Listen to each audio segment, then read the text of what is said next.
പ്രിയപ്പെട്ട സഹോദരങ്ങളെ, മാധ്യമങ്ങളിലൂടെയുള്ള ക്രൈസ്തവ അവഹേളനവും ക്രൈസ്തവ വേട്ടയും നിർബാധം ഇന്നും തുടരുകയാണ്. സമകാലീന കേരളത്തിൽ ക്രൈസ്തവ സമുദായത്തെയും തങ്ങൾ പരിപാവനമായി കരുതുന്ന വിശ്വാസ സത്യങ്ങളെയും അവഹേളിക്കുകയും ചവിട്ടിമതിക്കുകയും ചെയ്യുമ്പോൾ ഹിഡൻ അജണ്ടയോടുകൂടി പ്രവർത്തിക്കുന്നവരുടെ ടാർഗറ്റ് നമ്മൾ പലരും മനസ്സിലാക്കാതെ ഒരുപാട് ക്രൈസ്തവ സഹോദരങ്ങൾ ഒരു സിനിമയിൽ എന്ത് കഥയിരിക്കുന്നു, ഒരു മിമിക്രിയിൽ എന്ത് കഥയിരിക്കുന്നു, ഒരു ഇത് കല ഇങ്ങനെയൊക്കെ പറഞ്ഞ് തങ്ങളുടെ പരിഭാവനമായ വിശ്വാസ സത്യങ്ങളുടെ മേലുള്ള കടന്നാക്രമണത്തെ നിസ്സാരവൽക്കരിക്കുന്നു. കലയുടെ ശക്തി വളരെ വലുതാണ്. ഈ ഒരു സന്ദേശം കേട്ടു നോക്കൂ. സിനിമയെ സിനിമയായി മാത്രം കണ്ടാൽ പോരെ, അത് ജീവിതവുമായി കൂട്ടിക്കലർത്തി ചിന്തിച്ച് കോംപ്ലിക്കേറ്റഡ് ആക്കി മാറ്റേണ്ടതുണ്ടോ എന്ന് ചോദിക്കുന്ന സുഹൃത്തുക്കളോട് ഒരു വാക്ക്. സിനിമ സിനിമയായി മാത്രം കാണാനാവില്ല. അത് ജീവിതത്തെ ആഴമായി സ്പർശിക്കുന്നുണ്ട്. ചില നേരങ്ങളിൽ സിനിമ ജീവിതം തന്നെയാണ്. ഒബെയ്ദ് ചിനോയിയുടെ A girl in the river എന്ന സിനിമ ഓണർ കില്ലിങ്ങിലൂടെ ഓരോ വർഷത്തിലും ലോകത്ത് 5000 പെൺകുട്ടികളെങ്കിലും കൊല ചെയ്യപ്പെടുന്നുണ്ട്. ഈ സിനിമ ഈ ദുരവസ്ഥയെക്കുറിച്ചുള്ള ചിത്രമാണ്. സിനിമ ആഗോളതലത്തിൽ ചർച്ച ചെയ്യപ്പെട്ടു. ഓണർ കില്ലിംഗ് എന്തെന്ന് ആഴമായി പഠിക്കുവാൻ ആളുകൾ മുന്നോട്ടിറങ്ങി വന്നു. പിന്നീട് ഓസ്കർ പുരസ്കാര സ്വീകരണ പ്രസംഗത്തിൽ ഒബെയ്ദ് ചിനോയ് ഇങ്ങനെ പറഞ്ഞു: Pakistan prime minister Nawaz Sharif honour കില്ലിങ്ങിൻ്റെ നിയമം മാറ്റുവാൻ തീരുമാനിച്ചു. എന്നിട്ട് അവർ പറഞ്ഞു, that is the power of film. നിസ്സാരമായിട്ടൊരു സിനിമയെ കാണാൻ സാധിക്കുകയില്ല. റൊസേറ്റ എന്ന ബെൽജിയൻ ചിത്രം. ഈ ചിത്രം ജോലി ചെയ്യുന്ന ടീനേജ് പെൺകുട്ടികളുടെ ദുരവസ്ഥകളെക്കുറിച്ചുള്ള ചിത്രമായിരുന്നു. ലോകത്തെ വല്ലാതെ സ്പർശിച്ചൊരു ചിത്രം. പിന്നീട് ബെൽജിയൻ ലോ മേക്കേഴ്സ് റൊസേറ്റ ലോ എന്നൊരു നിയമം പാസാക്കി. ജോലി ചെയ്യുന്ന ടീനേജ് പെൺകുട്ടികളുടെ അവകാശം സംരക്ഷിക്കുന്നതിന് വേണ്ടി. വീണ്ടും ബ്ലൂ തിൻ ലൈൻ എന്ന സിനിമ നിർദോഷിയായിട്ടും വധശിക്ഷയ്ക്ക് വിധിക്കപ്പെട്ട ഒരാളുടെ കേസ് അനലൈസ് ചെയ്ത സിനിമയാണ്. യഥാർത്ഥ ജീവിതത്തിൽ അക്ഷരാർത്ഥത്തിൽ മരണത്തിൻ്റെ വക്കിലെത്തി നിന്ന ഒരു നിഷ്കളങ്കനെ ജീവിതത്തിലേക്ക് തിരികെ കൊണ്ടുവരുവാൻ ആ സിനിമയ്ക്ക് സാധിച്ചു. A short movie about killing എന്ന സിനിമ. ആ സിനിമ ഇറങ്ങിയതിന് ശേഷം Polish law makers death penalty തന്നെ എടുത്ത് മാറ്റി. ചങ്ങാതി, സിനിമ അത്ര നിസ്സാര കാര്യമല്ല. കാത്തി കം ഹോം എന്ന സിനിമ ഹോംലെസ്നെസ് എന്ന ഭീകരാവസ്ഥയെക്കുറിച്ചുള്ള സിനിമകളാണ്. വീടില്ലാത്തവരുടെ ദുഃഖത്തെക്കുറിച്ച് സിനിമ ഹൃദ്യമായി പറഞ്ഞു തന്നപ്പോൾ ഹോംലെസ്നെസ് ഇൻ ദ വേൾഡ് ഒരു ചർച്ചാ വിഷയമായി മാറി. അതിനെക്കുറിച്ച് കാര്യമായി ചിന്തിക്കുവാനായിട്ട് മനുഷ്യൻ്റെ മനസാക്ഷി ഉണർന്നെഴുന്നേറ്റു. മജീദിയുടെ ചിൽഡ്രൻ ഓഫ് ഹെവൻ തൊഴിലില്ലായ്മയെക്കുറിച്ചുള്ള സിനിമയാണ്. അതുപോലെ തന്നെ അദ്ദേഹത്തിൻ്റെ ഫാദർ, കളർ ഓഫ് പാരഡൈസ് ആശ്രയം നഷ്ടപ്പെട്ടവരുടെ ദുരവസ്ഥകളെക്കുറിച്ചുള്ള സിനിമകളായിരുന്നു. ഇതെല്ലാം കണ്ടിറങ്ങിയ മനുഷ്യർക്ക് സഹജീവികളോട് കാരുണ്യം പെട്ടെന്നങ്ങ് വളരുകയാണ്. മറ്റുള്ളവരുടെ ദുഃഖാനുഭവങ്ങളിലേക്ക് പതിക്കുവെന്ന് നടന്നെടുക്കുവാൻ ആ സിനിമ അവരെ നിർബന്ധിക്കുകയാണ്. പരിസ്ഥിതിയിലേക്ക് വരിക.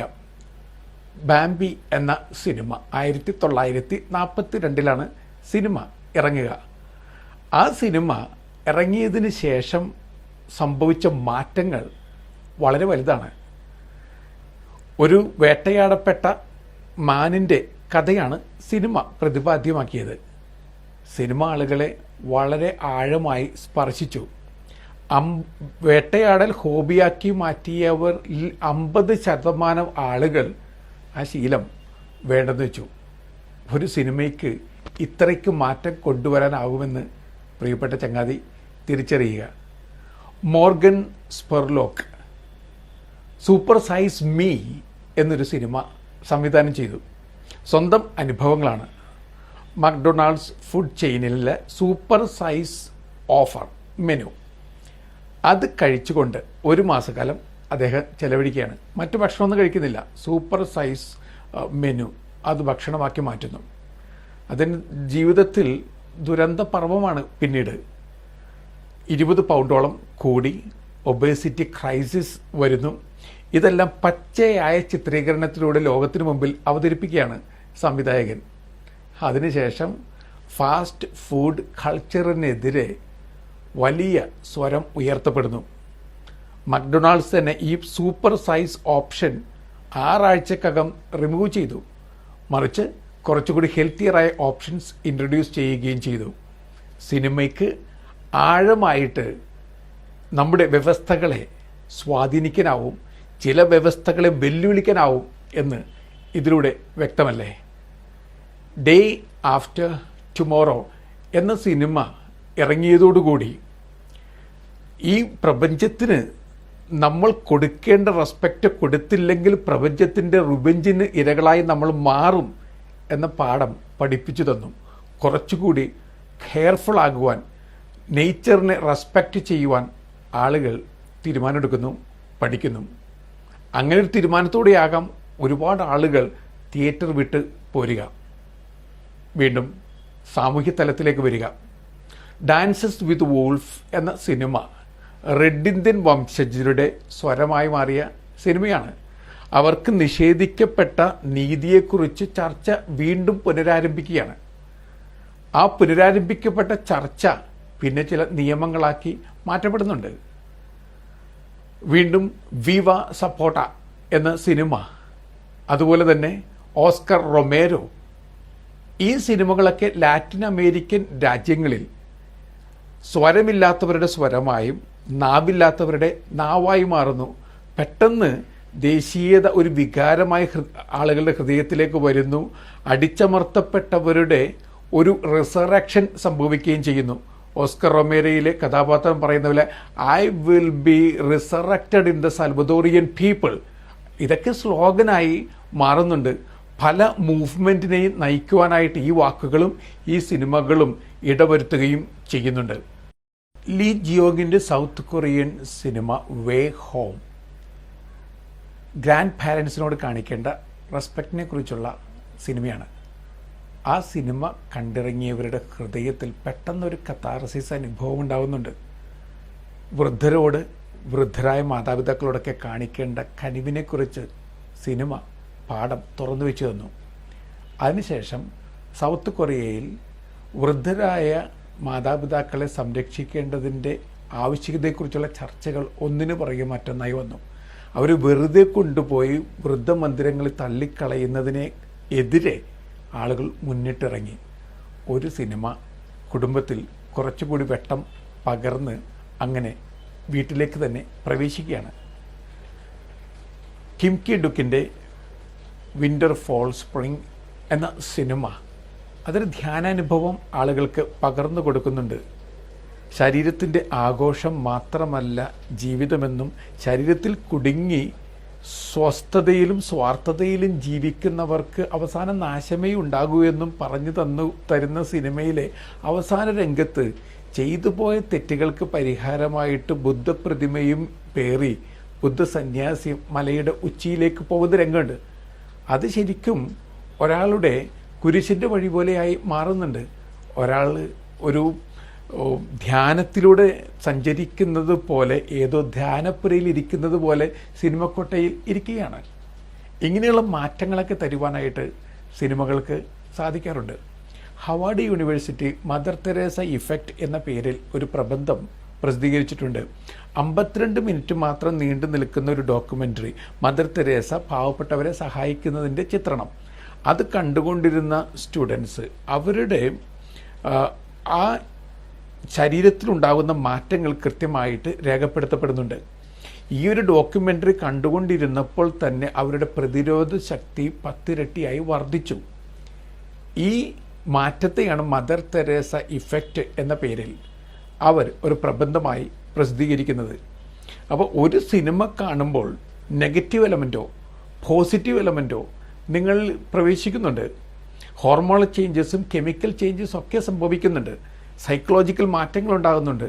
ഒരു പക്ഷെ നിങ്ങൾ മറ്റൊരു വ്യക്തിയായി രൂപാന്തരപ്പെട്ടു എന്നും വരാം.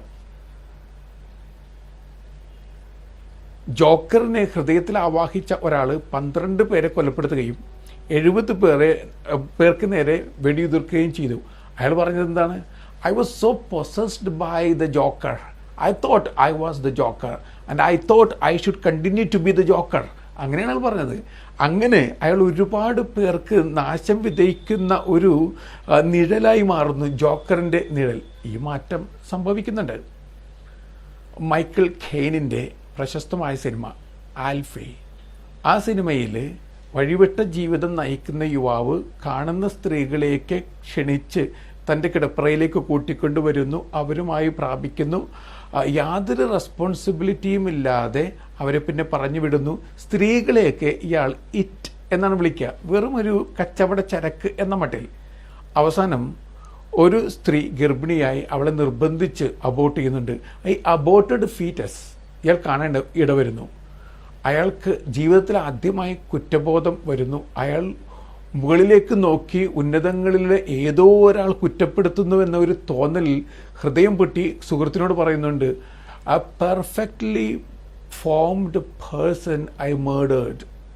ഞാൻ പെർഫെക്റ്റ്ലി ഫോംഡ് ആയിട്ടുള്ള ഒരു വ്യക്തിയാണ് കൊന്നത് എന്നാണ് പറയുക. മൈക്കിൾ കെയ്ൻ പിന്നീട് പറഞ്ഞു, ഈ ബാക്ക് സ്ട്രീറ്റ് അബോർഷനെതിരെ സ്വരം ഉയർത്തേണ്ടത് ഒരാവശ്യമായിട്ട് തോന്നി. ആ സിനിമ പിന്നീട് മനുഷ്യ മനസാക്ഷിയെ തൊട്ടുണർത്തിയ സിനിമയായി മാറി.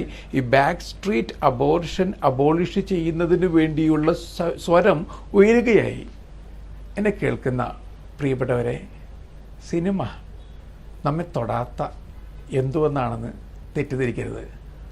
താരേ സമീൻ പെർ ലഗാൻ, 3 ഇഡിയറ്റ്സ്, രംഗ് ദേ ബസന്തി പോലുള്ള സുന്ദരമായ സിനിമകൾ നമുക്ക് സമ്മാനിച്ച ആമിർ ഖാൻ ഒരു ഇൻ്റർവ്യൂവിൽ ഇങ്ങനെ പറഞ്ഞു, basically an artist is an entertainer, but then he must help to build the moral fabric of the society.